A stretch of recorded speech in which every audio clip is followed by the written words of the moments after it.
Next topic వచ్చేసి unit 3. Unit 3లో special contracts గురించి ఉంటుంది.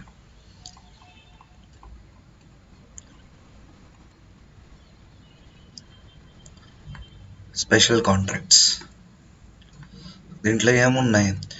Indemnity and guarantee section 124, bailment and pledge section 148, agency section 182.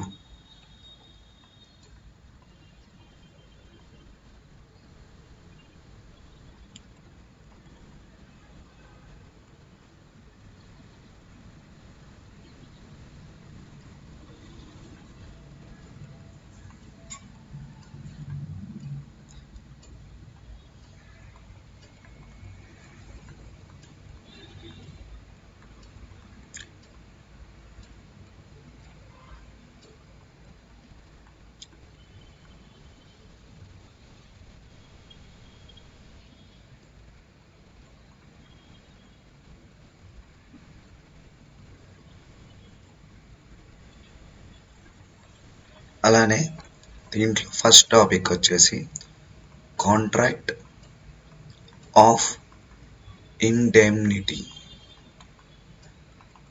Contract of indemnity అంటే ఏంటి? A contract by which one party promises to save the other from loss caused to him by the conduct of promiser himself or by conduct of any other person is called contract of indemnity. ఒక person అనేవాడు promise చేశాడు to save other from loss caused by him. తన వల్ల ఏమైనా ఇబ్బంది ఉంటే తను help చేస్తా అని ప్రామిస్ చేస్తే దాన్ని కాంట్రాక్ట్ ఆఫ్ ఇండెమ్నిటీ అంట. అంటే ఇద్దరు డీల్ చేసుకున్నారు, ఒకవేళ నా వల్ల నీకేమైనా లాస్ వస్తే నేను నీకు కంపెన్సేట్ చేస్తా, నేను నిన్ను సేవ్ చేస్తా ఆ లాస్ నుంచి అని ప్రామిసర్ హిమ్సెల్ఫ్ ఒక ప్రామిస్ చేస్తే దాన్ని కాంట్రాక్ట్ ఆఫ్ ఇండెమ్నిటీ అంటారు. So promissory promises to promisee to save promisee in case of loss.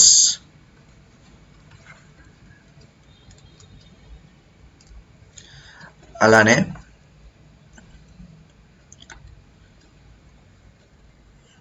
దీనికి కొన్ని ఎసెన్షియల్స్ ఉన్నాయి. కాంట్రాక్ట్స్ ఆఫ్ ఇండెమ్నిటీ వ్యాలిడ్ అవ్వాలి అంటే first thing, there must be loss either by promisor conduct or by any others person conduct. So loss అనేది promisor వల్లే అవ్వాల్సిన అవసరం లేదు, సర్కమ్స్టాన్సెస్ వల్ల కూడా లాస్ అనేది రావచ్చు వేరే వాళ్ళ వల్ల.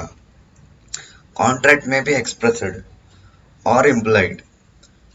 It is a contingent contract by nature. So contingent contract by nature అంటే ఏంటంటే ఆ లాస్ అనేది ప్రజెంట్ అయితే జరగట్లా, ఒకవేళ ఫ్యూచర్లో జరిగితే నేను నిన్ను సేవ్ చేస్తాని ముందుగానే ప్రామిసర్ అనేవాడు ప్రామిస్ చేస్తున్నాడు ప్రామిసీకి. అలాంటప్పుడు ఫ్యూచర్లో జరిగే దాన్ని దృష్టిలో పెట్టుకొని చేసే కాంట్రాక్ట్ని కంటీజెంట్ కాంట్రాక్ట్ అంటారు. So indemnity valid indemnity contract ఉండాల్సిన ఎసెన్షియల్ థింగ్స్ ఏంటి అంటే లాస్ ఉండాలి,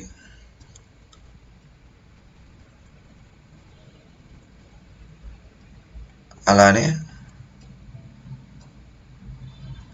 కాంట్రాక్ట్ అనేది ఒక ఫామ్ ఉండాలి, ఎక్స్ప్రెస్డ్ అయినా ఉండొచ్చు, అది ఇంప్లైడ్ అయ్యి కూడా ఉండొచ్చు. ఇంకోటి, ఇండెమ్నిటీ కాంట్రాక్ట్ అనేది ఒక టైప్ ఆఫ్ కంటీజెంట్ కాంట్రాక్ట్ అన్నమాట.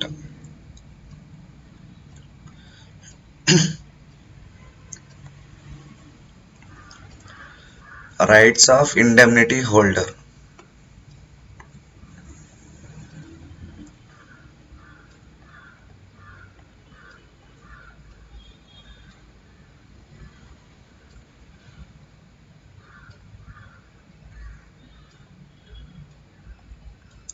సో ఇండెమ్నిటీ హోల్డర్కున్న రైట్స్ ఏంది? సో అతను ప్రామిస్ చేశాడు కానీ కాబట్టి ఫ్యూచర్లో ఏమన్నా లాస్ వస్తే కంపెన్సేట్ చేస్తా అని సెక్షన్ 125 కింద అతను క్లెయిమ్స్ చేయొచ్చు. క్లెయిమ్స్ ఫర్ డ్యామేజెస్ ఇది వచ్చేసి సెక్షన్ 125(1).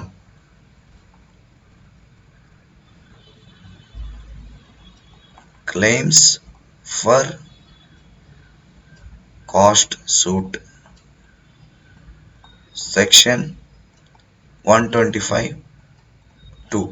అంటే ఆ డ్యామేజెస్ వల్ల ఆయనకి ఏమైనా కాస్ట్ అయ్యిందంటే రిపేర్ చేయించడానికి అతను సూట్ వేయొచ్చు. ఇతని వల్ల నాకు డ్యామేజెస్ అయ్యాయి ఇతని నెగ్లిజెన్స్ వల్ల, కాబట్టి నాకు ఇంత ఖర్చు అయింది అవి బాగా చేయించుకోవడానికి, ఆ డబ్బులు ఇతను నాకు చెల్లించాలి అని అతని మీద సూట్ వేయొచ్చు. అలానే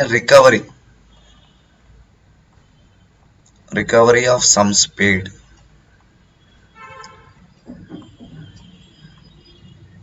అండర్ సెక్షన్ 125(3). నెక్స్ట్ టాపిక్ వచ్చేసి ఎసెన్షియల్స్. సో ఇందాక మాట్లాడుకున్నట్టే లాస్ ఉండాలి, ప్రామిసర్ ఉండాలి, అలానే ఒక ఇండెమ్నిఫైయర్, ఒక ఇండెమ్నిటీ హోల్డర్ ఉండాలి. సో ఇద్దరు ఉంటారు, ఒక ఇండెమ్నిఫైయర్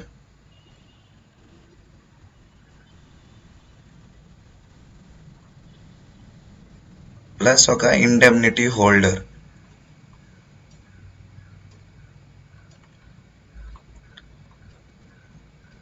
వీళ్ళ వల్ల అవుతాయి ఎసెన్షియల్ ఇందాక మాట్లాడుకున్న పాయింట్స్. సో ఇందాక చెప్పినట్టు పార్టీస్ ఆఫ్ ఇండెమ్నిటీ ఎవరైతే ప్రామిస్ ఇస్తున్నారో, గివింగ్ ప్రామిస్, వాళ్ళని ఇండెమ్నిఫైయర్ అంటారు. ఎవరికైతే ప్రామిస్ చేస్తున్నారో, రిసీవింగ్ ప్రామిస్, అతన్ని ఇండెమ్నిఫైడ్ అంటారు. సో ఇందాక మాట్లాడుకున్నట్టు నేచర్ ఏంటి, అదొక కంటింజెంట్ కాంట్రాక్ట్, ఫ్యూచర్ పర్పస్ కోసం చేసుకుంది. రైట్స్ ఆఫ్ ఇండెమ్నిటీ హోల్డర్ మనం ఇందాక చూసాం సెక్షన్ 125 కింద, అవే రిపీట్ అయ్యాయి. సో నెక్స్ట్ కాన్సెప్ట్ వచ్చేసి గ్యారంటీ. సో గ్యారంటీలో ఏమైతే ఒక పర్సన్ ఉంటాడు, అతను ప్రామిస్ చేస్తాడు ఇంకో పర్సన్కి ఏమని, to pay some money if some other person makes default in payment payable by him, surety in loan agreements. So ఒక వ్యక్తి లోన్ కడతా అని ఒక షూరిటీ ఇవ్వచ్చు, లేకపోతే కంపెనీ వాడు ఏమైనా డ్యామేజెస్ అవుతే గ్యారంటీ ఇస్తా, రీప్లేస్ చేస్తా అని ఇచ్చేదాన్ని కూడా గ్యారంటీ అంటారు. సో ఆ కండిషన్ని గ్యారంటీ అంటారు. సో ఒక person promises other person makes default, అది పేమెంట్ ఆఫ్ మనీ అయి ఉండొచ్చు, లేకపోతే రీప్లేస్మెంట్ కూడా అయి ఉండొచ్చు.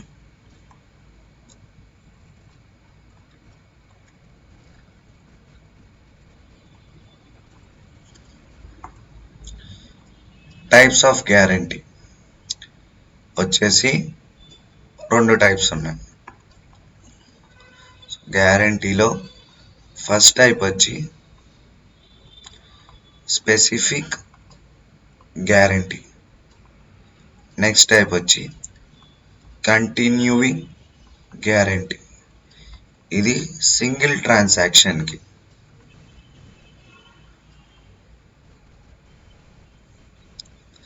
ఇది వచ్చేసి మెనీ ట్రాన్సాక్షన్స్. ఇది డిఫరెన్స్.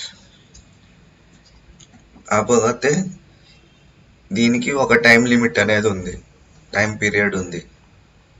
దాంతోపాటు కంటిన్యూయింగ్ గ్యారంటీకి after revocation it will not apply to the future transaction. ఒకసారి రివోక్ అయితే ఫ్యూచర్ ట్రాన్సాక్షన్స్కి అది అప్లై అవ్వదు.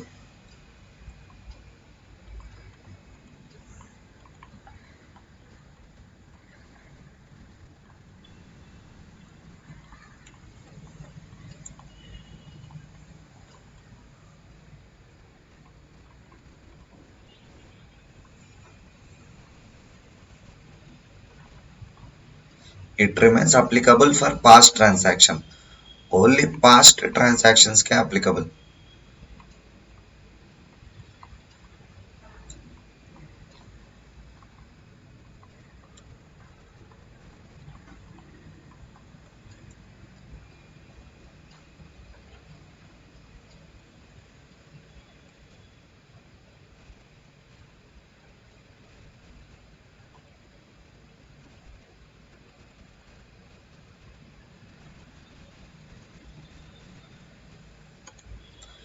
నెక్స్ట్ కాన్సెప్ట్ వచ్చేసి బెయిల్మెంట్.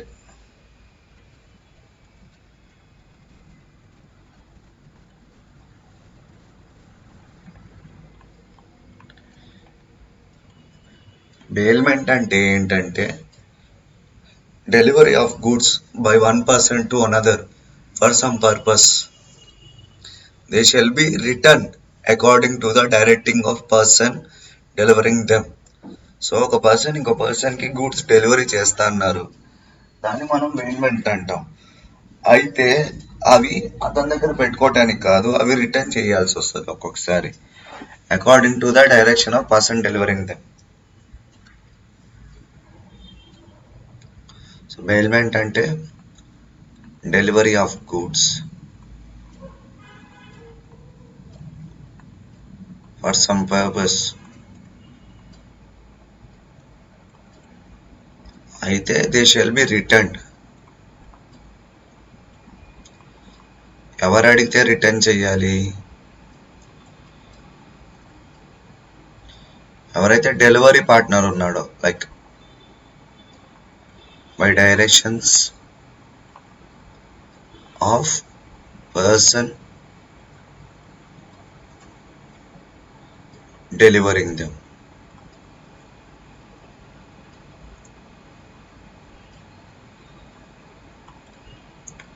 అలానే పార్టీస్.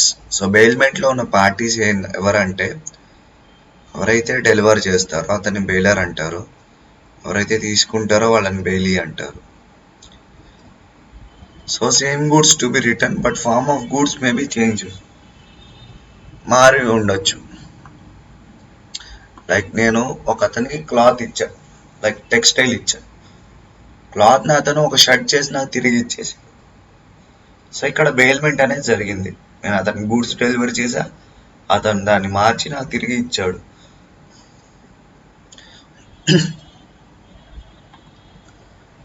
ప్లెడ్జ్. ప్లెడ్జ్ అంటే ఏంటి? It's special type of bailment contract. So pledge అనేది కూడా ఒక టైప్ ఆఫ్ బెయిల్మెంట్ కాంట్రాక్టే, in which bailment of goods as security for the payment of debt or performance of promise. అంటే ఇక్కడ ఏమీ లేదు, నేను ఒక వ్యక్తికి క్లాత్ ఇచ్చాను, అతను నాకు మనీ పే చేయాల్సి ఉంది. అతను పే చేసేంత వరకు నేను ఆ క్లాత్ నుంచి చేసిన షర్ట్స్ అనేవి అతనికి రిటర్న్ ఇవ్వను, ఎందుకంటే అవి నాకు ఒక సెక్యూరిటీగా నా దగ్గర ఉంటాయి. సో అలా చేస్తే దాన్ని ప్లెడ్జ్ అంటారు, సెక్షన్ 172 కింద. సో ఇక్కడ ఎవరు ఉంటారు? ఒక పానర్ ఉంటాడు, ఒక పానీ ఉంటాడు, లేకపోతే ఒక ప్లెడ్జర్ ఉంటాడు, ఒక ప్లెడ్జీ ఉంటాడు. సో ప్లెడ్జీ ఏంటి, ప్లెడ్జర్ ఏంటి?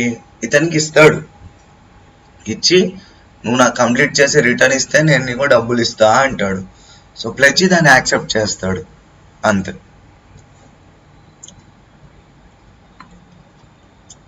సో ఎలిమెంట్స్ ఏంటి ప్లెడ్జ్కి? ఫస్ట్, బెయిల్మెంట్ ఆఫ్ సెక్యూరిటీ, దానికో సెక్యూరిటీ ఉండాలి.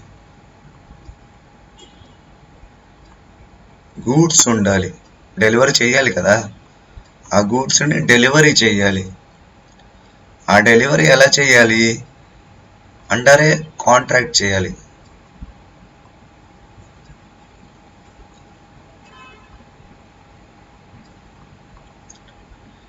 రెండు పార్టీస్ ఉండాలి.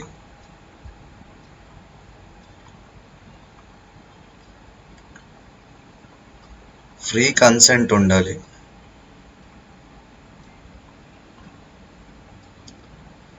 సెవెన్, వాళ్ళిద్దరి మధ్య లీగల్ రిలేషన్షిప్ ఉండాలి. 8, వాళ్ళు కంపిటెంట్గా ఉండాలి. 9, లాఫుల్ ఆబ్జెక్టివ్ ఉండాలి. అలానే కన్సిడరేషన్ ఉండాలి.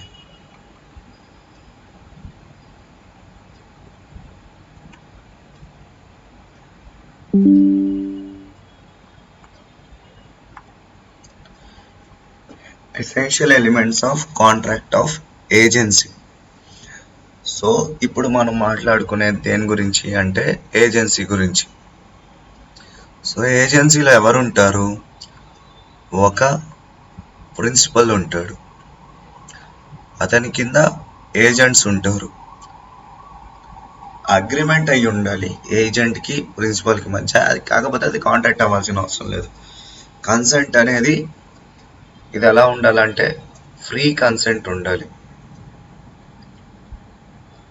Consideration not necessary,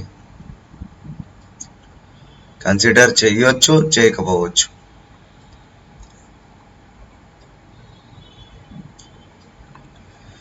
intention to create contractual relationship and other essential.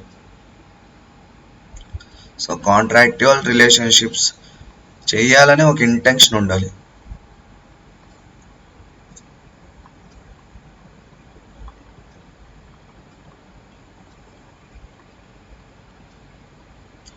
Next concept, ఏజెంట్స్లో టైప్స్ ఉన్నారు. సో వాళ్ళు ఎవరు అంటే general agent, co agent, specific agent, broker, commercial agent, auctioneer. So types చూద్దాం. సో టైప్స్ ఆఫ్ ఏజెంట్లో general agent అంటే అతను అన్ని టైప్స్ ఆఫ్ వాటికి ఏజెంట్గా పనిచేస్తాడు.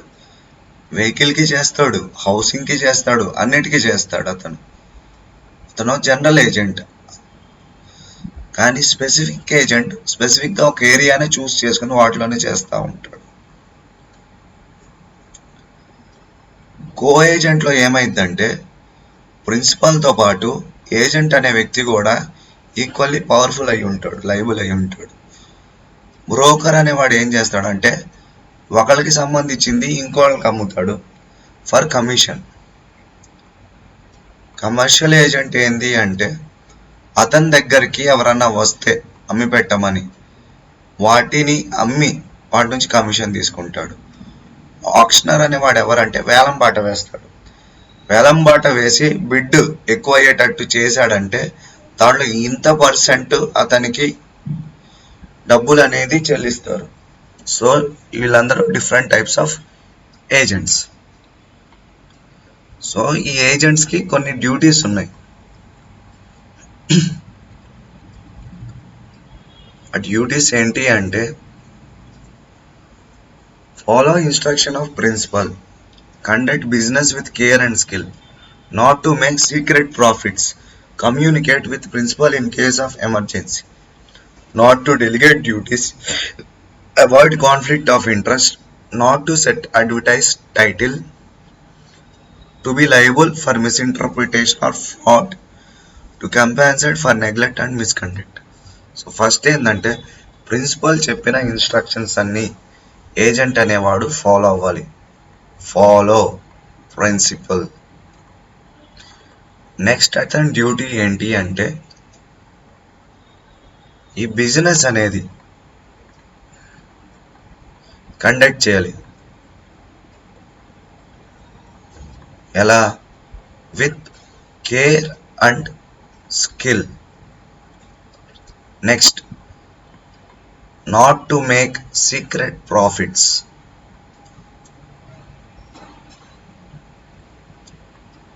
అలానే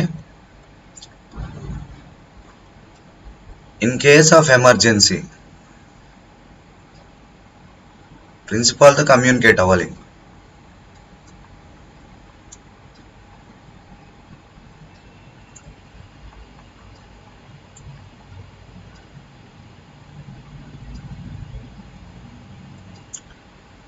ఇంకా నాట్ టు డెలిగేట్ డ్యూటీస్.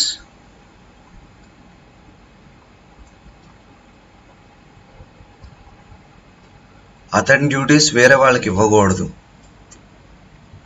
అలానే కాన్ఫ్లిక్ట్ వచ్చే వాటిని తీసుకురాకూడదు. Avoid conflict of interest. ఇంకా మిస్ఇంటర్ప్రిటేషన్ ఆర్ ఫ్రాడ్ అనేవి చేయకూడదు. ఒకవేళ చేస్తే అతనే లైబుల్.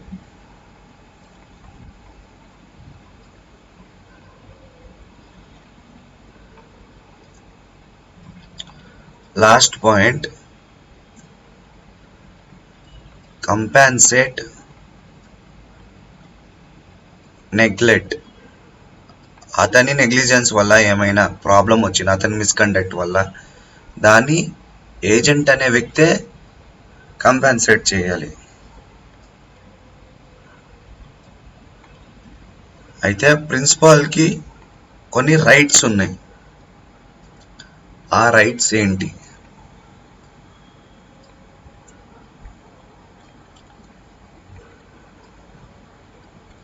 ఫస్ట్, అతను ఏజెంట్ని డైరెక్ట్ చేయాలి. Direct agent. క్లెయిమ్ చేయాలి కంపెన్సేషన్. ఎవరి వల్ల compensation? Claim compensation for losses by agent negligence. ఇంకా to claim all sums received by the agent on his behalf. So ప్రిన్సిపాల్కి బిహాఫ్గానే ఏజెంట్ అనేవాడు సమ్ అనేది కలెక్ట్ చేస్తాడు. సో ఆ డబ్బులన్నీ అతను క్లెయిమ్ చేయాలి.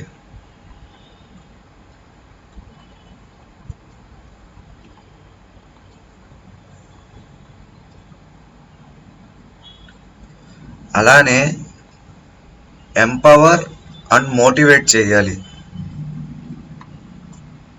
ఎవరిని? ఏజెంట్స్ని ఆర్ సబ్ ఏజెంట్స్ని, ఎవరినైనా కానీ. అండ్ ఏజెంట్స్ ఇద్దరిని. సో ఏజెంట్స్ సబ్ ఏజెంట్స్ని మోటివేట్ చేస్తాడు. ప్రిన్సిపల్ ఏజెంట్ని, ఏజెంట్ సబ్ ఏజెంట్ని. నెక్స్ట్, అకౌంటబిలిటీ ఉండాలి అతని బిజినెస్కి సంబంధించి, అతని ఏజెన్సీకి సంబంధించి. అతని అకౌంటబిలిటీ ఏంటంటే అతని ఏజెన్సీ ఏమైనా మిస్టేక్ చేసినా, మంచి పని చేసినా, ఏం చేసినా ప్రిన్సిపల్ అనేవాడే అకౌంటబుల్. లాస్ట్, ఒకవేళ అన్ఆథరైజ్డ్ అపాయింట్మెంట్ కానీ, సబ్ ఏజెంట్ కానీ, ఏజెంట్ కానీ తీసుకొస్తే ఏజెంట్ని లయబుల్ చేయాలి.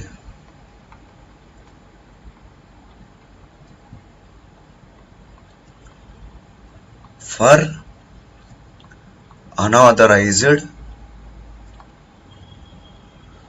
appointment of sub-agent.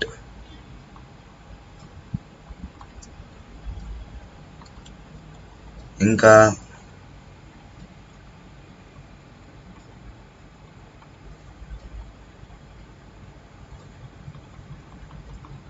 Duties of principal.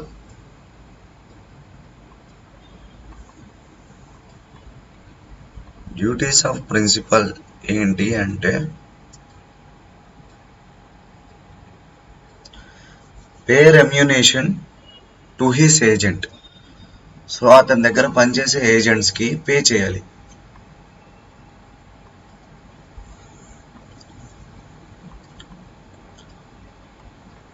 ఒకవేళ ఏమన్నా కాన్సిక్వెన్సెస్ జరిగాయి అనుకో, ఇండెమ్నిఫై ఏజెంట్ చేయాలి. అతని వల్ల ఫ్యూచర్లో ఏమన్నా లాస్ వస్తే ఇండెమ్నిఫై చేయాల్సిన రైట్ ప్రిన్సిపాల్కి ఉంది, డ్యూటీ ఉంది. Indemnify the agent.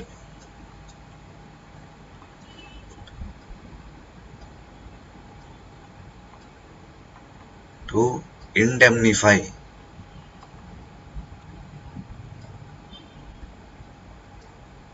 The agent. అతను ఏమన్నా నెగ్లిజెన్స్ చూపించి, నెగ్లెక్ట్ వల్ల కానీ ఇంకా వేరే వాటి వల్ల కానీ లాస్ క్రియేట్ చేస్తే ఇండెమ్నిఫై చేయాలి అగేన్స్ట్ లాఫుల్ యాక్ట్స్. లాకి విరుద్ధంగా నడుచుకున్న ఏజెంట్ని ఇండెమ్నిఫై చేయాలి. అంటే అతని బాధ్యత టేకప్ చేయమని చెప్పాలి ఏజెంట్ని. Towards third party. అలానే థర్డ్ పార్టీ మీద కూడా కొన్ని డ్యూటీస్ ఉంటాయి ప్రిన్సిపాల్కి.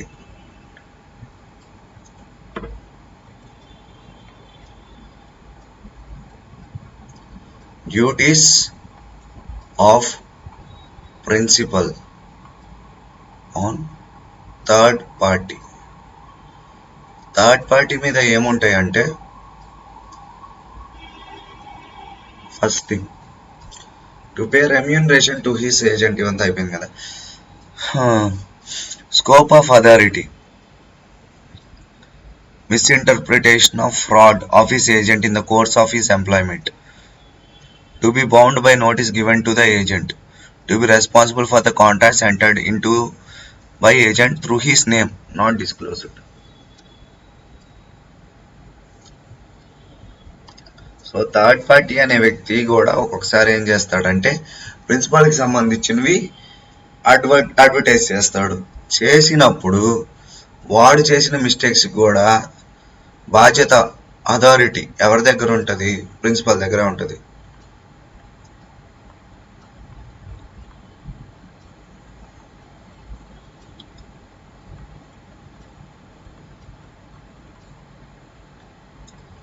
అలానే మిస్ఇంటర్ప్రిటేషన్, ఫ్రాడ్స్ కానీ థర్డ్ పార్టీ ఎవరన్నా చేశారంటే దానికి రెస్పాన్సిబిలిటీ తీసుకోవాల్సింది కూడా ఎవరు? థర్డ్ పార్టీ కాదు, ప్రిన్సిపలే. అలానే ఎవరన్నా ఏజెంట్కి నోటీస్ ఇస్తే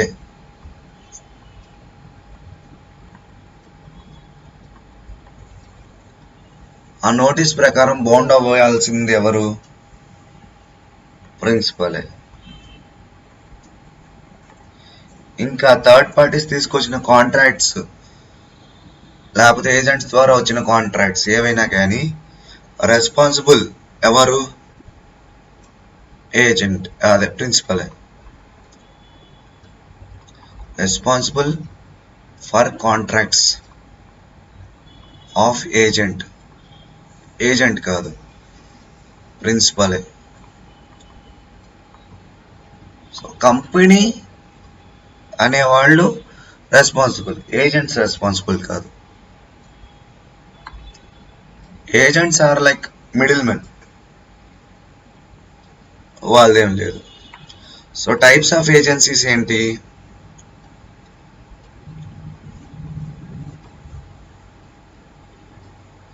ఫస్ట్ టైప్ ఎక్స్ప్రెస్ అగ్రిమెంట్, మాట ద్వారా. Implied return form. మళ్ళా ఇంప్లైడ్లో కూడా ఏంది?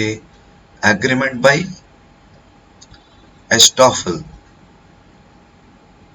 Holding out, necessity. 3 టైప్స్ ఉన్నాయి.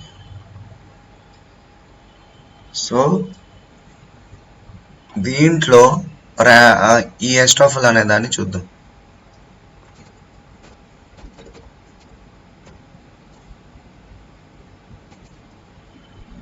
ఎస్టాఫల్ అంటే judicial device in common law legal system whereby a court may prevent or stop a person from making assertion.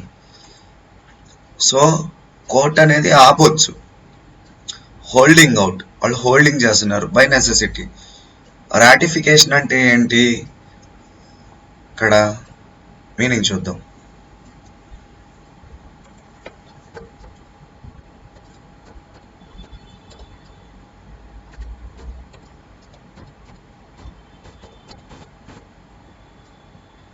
Formally confirming or sanctioning.